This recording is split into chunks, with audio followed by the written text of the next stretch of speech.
to that point, he really did go from this local ghost story legend Hmm. to the most infamous killer in American history. One of them today. Every neighborhood has that type of person you see. I remember across the street from my neighborhood, there was this semi abandoned farmhouse, a bunch of cats, and on the bus every day going to school, all the kids would think of a different story associated to that house. But do you think this fascination when it comes to Ed Gein, do you think really we saw that from when the story started in the 50s to now? Do you think that was really the origin of the true crime industry and this fascination with true crime that we know today? No, I wrote a true, the interest in true crime dates at least as far back as the invention of the Gutenberg press.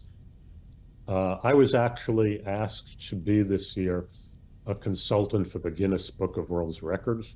They were doing a true crime section that just came out recently. And one of the entries that's in the book that I supplied had to do with the oldest true crime book in English, which dates back to Shakespeare's time. People have always been fascinated by true crime. I was also asked to edit an anthology for the Library of America called True Crime in American Anthology, and the first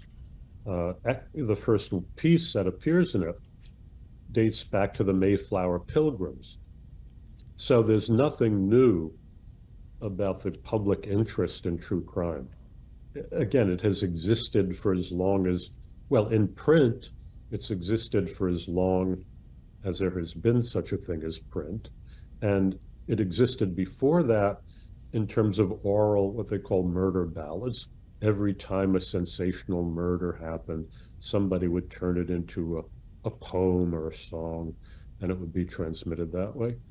And certainly in the United States, uh, the I guess the modern uh, fascination with crime began 1966, I guess, with Truman Capote's In Cold Blood.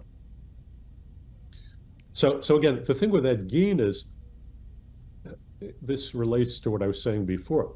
In a way, he's never so much been part of true crime, his story. His story has always been adapted into horror, which is a very different genre. He was he was this flesh and blood fairy tale monster whose story lends itself to being told and retold in horror stories. And